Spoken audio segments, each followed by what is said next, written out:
श्रीमद् भगवद गीता जी में पृष्ठ नंबर है 162, 162, चौथा अध्याय, श्लोक नंबर है 35। बहुत बड़भागी व्यक्ति होता है जिसको ज्ञान मिले।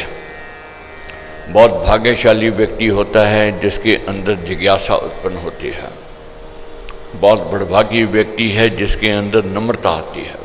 हर एक व्यक्ति के अंदर नम्रता नहीं आती है। बहुत चंद लोग होते हैं, बिरले लोग होते हैं, और बहुत चंद बिरले लोग होते हैं जिनके अंदर सेवा भाव होता है।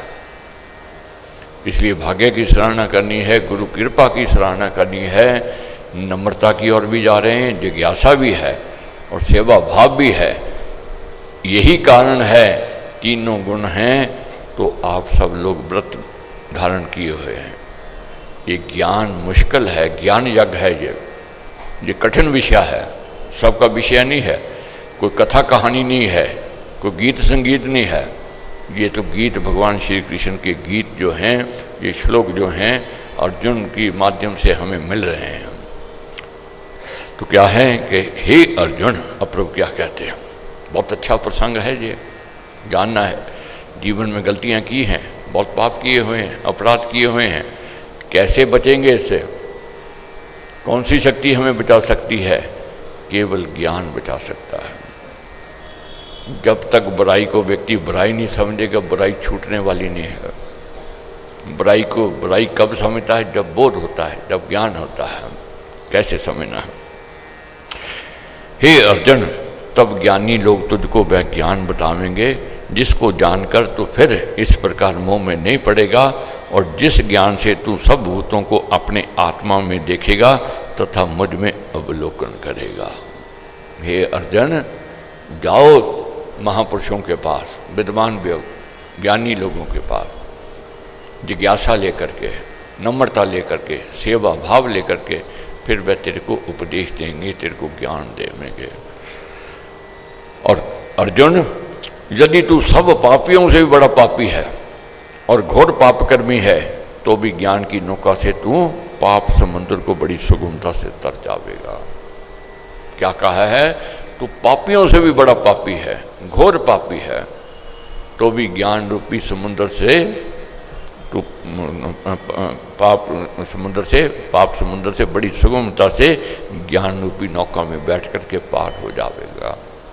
हे अर्जुन, जैसे प्रचंड अग्नि लकड़ियों को भस्म कर देती है, ऐसे ही सब सर्वकर्म की ज्ञान की आग भस्म कर डालती है।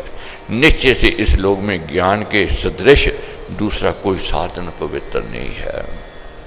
सबसे पवित्र है तो ज्ञान है। ज्ञान दान करो।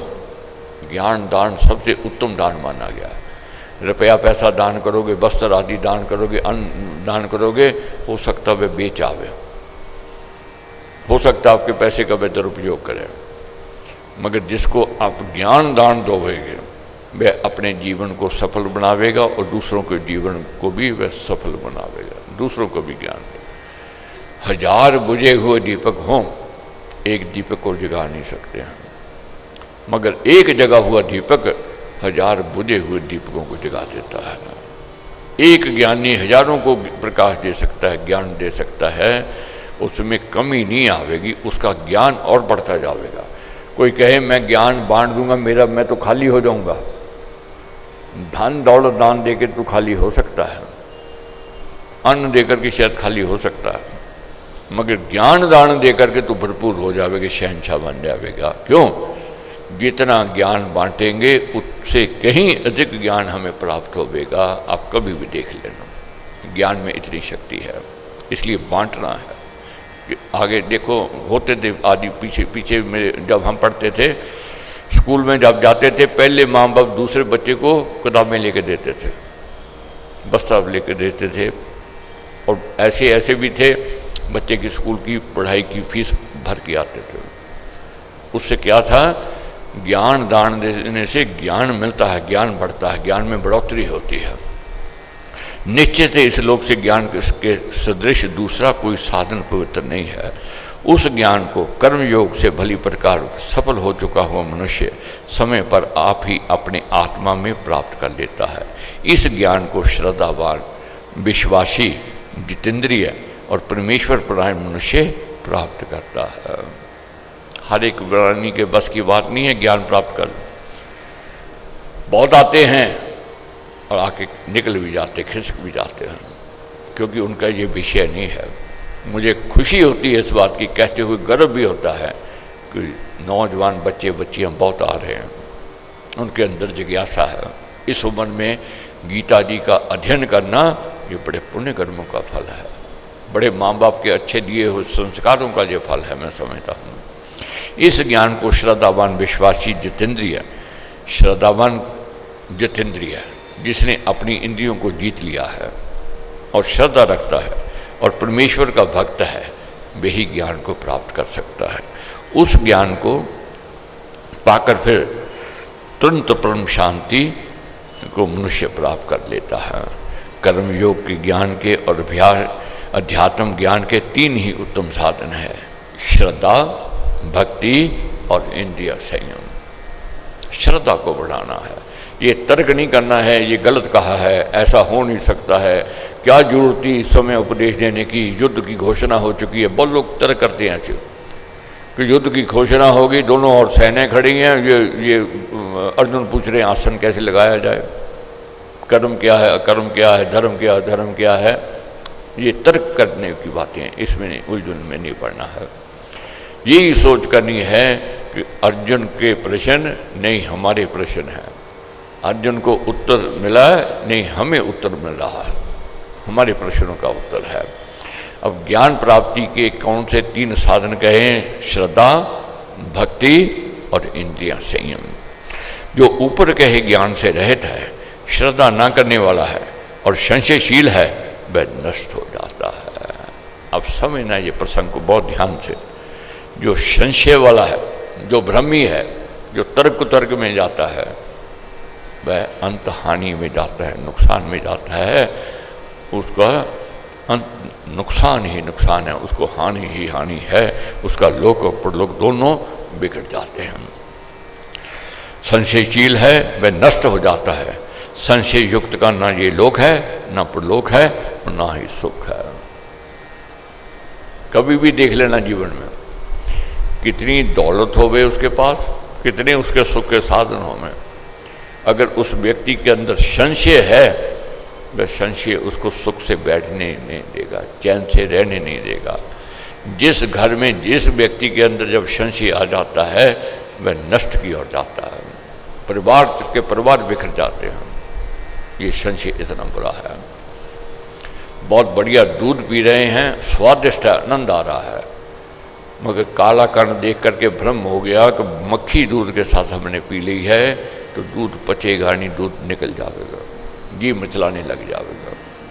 बहुत बढ़िया भोजन किया, आनंद आ गया, मस्ती आ गई, स्वादिष्ट था। पूछा किसी ने भोजन कर लिया? हमने कहा हाँ कर लिया। अरे क्यों कर लिया भाई? इसमें तो जहरीलापन था। हो सकता है इसमें जहर हो सकता है, शब्द की बात तो रही अलग, बस जहर को पकड़ लिया, बस जहर को पकड़ लिया, घी मचलाने लग गया। वही व्यक्ति कह करने लग जाएगा, उल्टी करने कर लग जाएगा, नहीं पचेगा वह भोजन। ये संशय इतना बुरा है।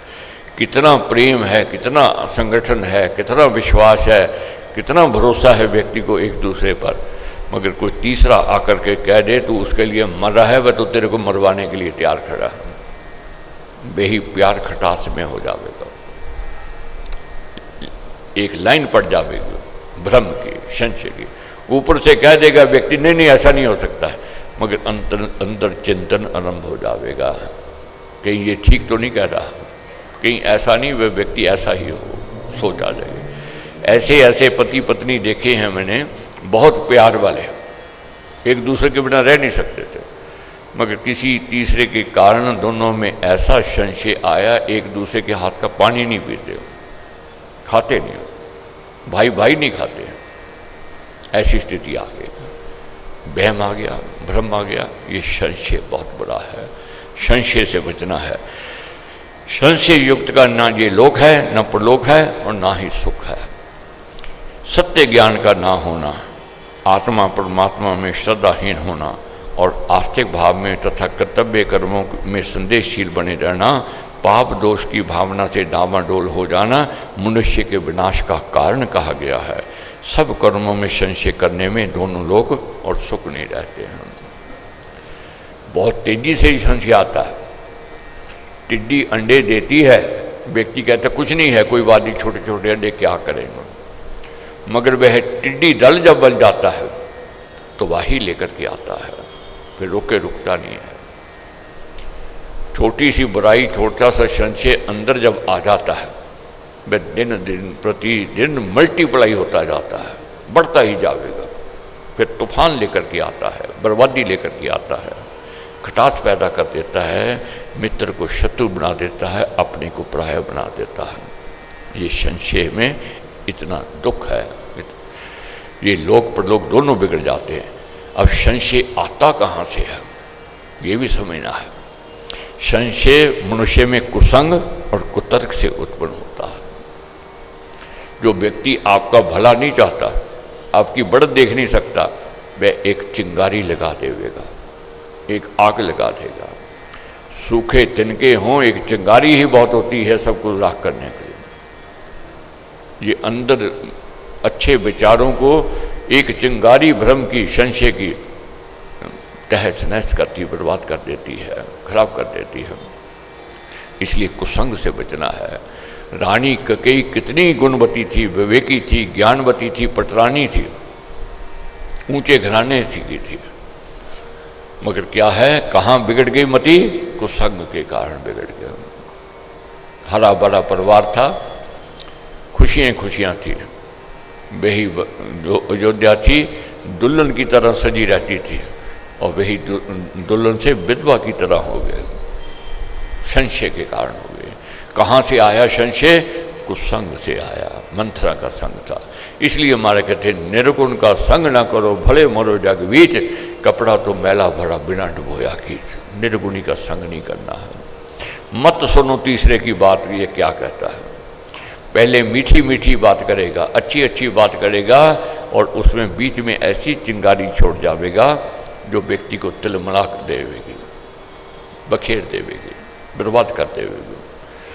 और दूसरी कौन सा कारण है, कहाँ से आता है? कुतर्क से आता है।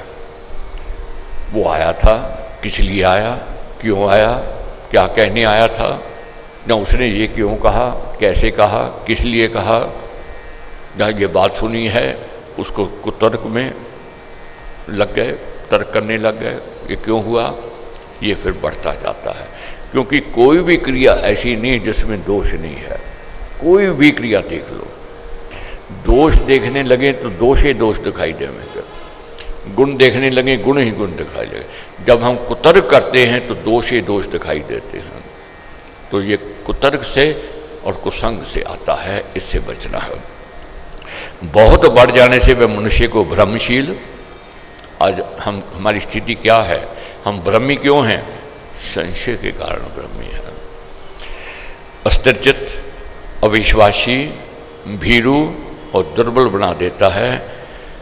संशय क्या है? अविश्वासी बनावेगा, भीरू डरपोक बन देगा। अब रोज डरते हैं मौत ना आ जाए, मौत ना आ जाए, मौत ना आ जाए। अरे मौत को तू रोक के दिखा दे, आवेगी आवेगी, तेरे कहने पर नहीं आने वाली है। तू रोकने वाला कितना यत्न कर ले। हम तो क्या साधारण व्यक्ति हैं, दुनिया से सबसे बड़ा अमीर देश क्या है? अमेरिका है कह देते हैं। उसका भी राजा जो प्रेसिडेंट है वह भी नहीं जानता है कल क्या होने वाला है, और मौत ने कब आना है कोई नहीं जानता है। बैठे बैठे ही प्राण निकल सकते हैं, बाथरूम गए प्राण निकल सकते हैं। बहुत लोग बच बच के चलते हैं, कहीं एक्सीडेंट ना हो जाए। बहुत लोग ऐसे हैं जहाज नहीं चढ़ते हैं, बाहर नहीं जाते, उनको डर लगा रहता है। अरे आप रोज़ टेलीविज़न पर देखते हो, फुटपाथ पर भी जाते हुए व्यक्ति को गाड़ी कुचल जाती है, मार जाती है, और बाथरूम गया व्यक्ति फिसल जाता है, पैर मौत आ जाती है। मौत का क्या पता कब आ जाना है। मगर जब संशय में आता है, भ्रम में, हाय ये ना हो जाए, है वो ना हो जाए, तो मन दुर्बल हो जाता है और भीरू डरपोक हो जाता है। इसलिए संशय सुख मात्र का नाशक कहा गया है। आज दुख का कारण क्या है, हम दुखी क्यों हैं, अशांत क्यों हैं? ये संशय का कारण है। हे धनों के विजेता अर्जुन, जिस भगवत भक्त ने कर्म योग से सब कर्म श्री भगवान के अर्पण कर दिए हैं, ज्ञान से संशय छेदन कर रखा है, जो आत्मवान है और अपनी आत्मा को जानता है, उसको कर्म नहीं मानते। मैं कर्म करता हुआ कर्मों के संस्कार से मुक्त ही बड़ा रहता है। एक ज्ञान ही है जो संशय को दूर कर सकता है। अब कभी भी देखो, थोड़ा सा भ्रम हो गए, डॉक्टर कह दे कि भी बाप तो दिन थोड़े रह गए, अब मौत आने वाली है। अब मौत ने आना नहीं है, बस कितना कह ही दिया उसने, बस मरने के लिए समझ लो तैयार होगा। मगर ज्ञान हो जावे, सब चेक करवा लिया सबके, दूसरे डॉक्टर, तीसरे डॉक्टर, चौथे डॉक्टर, 5 मिनट गए, तो वो तो बेवकूफ़ था जिसने बात कही। वही हौसला बढ़ जाता है, वही ताकत आ जाती है व्यक्ति के अंदर, भूल जाता है। ज्ञान उत्तम कहा गया, ज्ञान से डरपोक डर निकलता है। अंधेरे में व्यक्ति डरता है, भयभीत होता है, वही प्रकाश हो जाए, डर भय दूर हो जाता है उसी समय। इसी प्रकार जब मुसाफरी हम करते हैं, रास्ता पता नहीं, जाना है, अब कहाँ जावें कैसे जावें, भटकते रहते हैं। किसी से पूछ लें भी हमने वहाँ जाना है, रास्ता बताओ, रास्ता बता दिया, ज्ञान हो गया मंजिल तक पहुँचने के लिए। अब डर रहा, भय रहा नहीं रहा ना। दूसरी बार, एक बार रास्ता देख लिया, पता लग गया ये रास्ता वहाँ दिल्ली को जाता है, खन्ना जामेंगे, गोविंदगढ़ जामेंगे, राजपुरा जामेंगे, अम्बाला जामेंगे, आगे करनाल जामेंगे, पानीपत जामेंगे, पता है रास्ता। रास्ता पता है तो फिर क्या डर लगता है? नहीं लगेगा डर। क्यों डर नहीं अब लग रहा है? अब ज्ञान है और रास्ते का पता है, इसलिए ज्ञान श्रेष्ठ है। तो क्या कहते हैं प्रभु?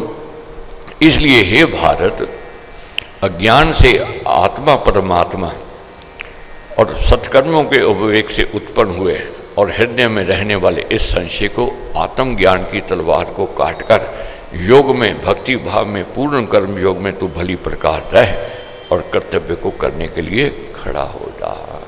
आत्मज्ञान की तलवार से संशय को मारना है।